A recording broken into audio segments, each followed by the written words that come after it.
선언 있겠습니다. 오늘부터 3월 임시국회가 시작됩니다.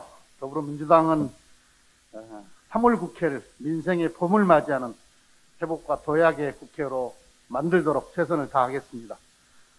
이를 위해 3월 국회는 여야 합의로 교섭단체 대표 연설과 대정부 질문 없이 상임위와 본회의 중심으로 법안 처리에 집중하는 그야말로 입법국회가 되도록 했습니다.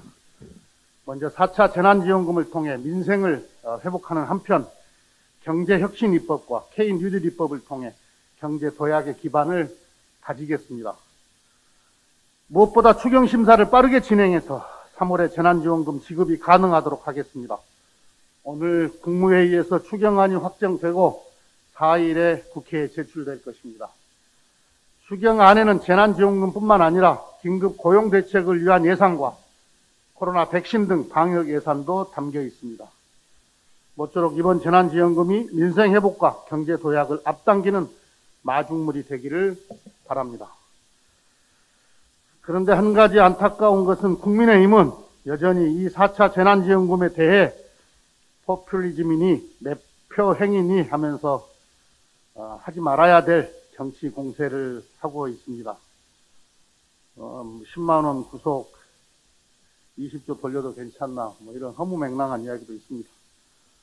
불과 한 달 전만 해도 코로나 피해 소상공인과 자영업자에게 실질적 지원을 주장하던 야당이 선거를 앞두고 정쟁으로 돌변하는 이 두 얼굴의 정치 행태가 안타깝습니다.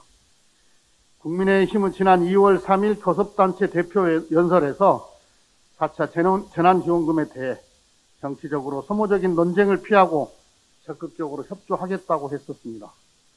이번 4차 재난지원금은 야당의 제안도 상당 부분 반영해서 편성했습니다.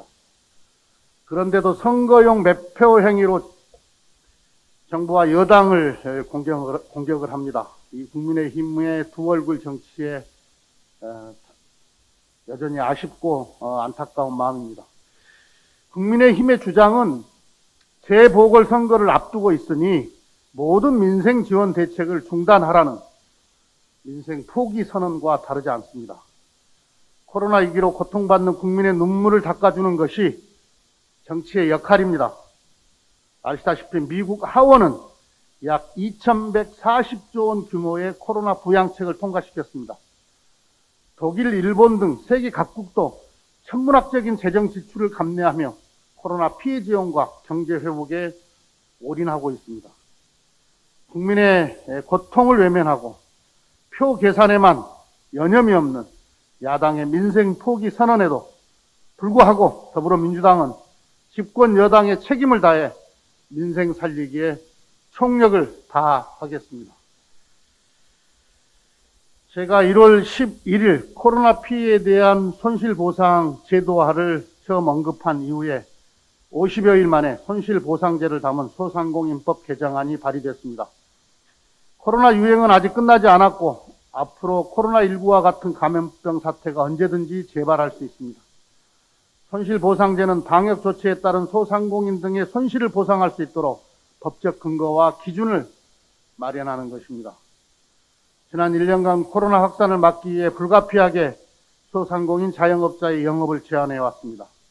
국민 안전을 위한 정부의 지침을 수용해 피해를 감내해 주신 소상공인 자영업자에 대한 지원의 제도화는 국가의 책무일 것입니다. 국회에서 손실보상제 입법을 완성하도록 하겠습니다. 국민의힘도 손실보상제 도입에 찬성하고 있습니다. 여야가 머리를 맞대고 합리적이고 실질적인 손실보상제가 도입될 수 있도록 상임위에서 활발히 논의해 주시기를 바랍니다.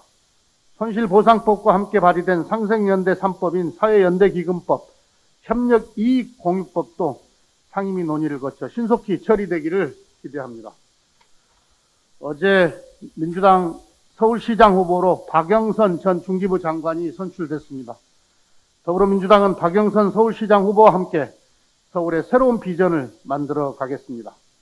박영선 후보는 4선 국회의원으로 우리 사회의 경제 정의를 바로 세우기 위해 누구보다 앞장서 왔습니다.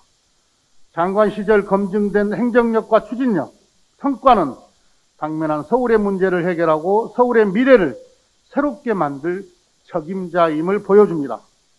백신 잔량을 최소화한 특수주사기, 마스크, 진단키트 등 K-방역 물품도 박영선 후보가 장관실에서 적극적으로 추진하고 중소기업을 지원한 결과이며 박영선 장관의 공이 큽니다.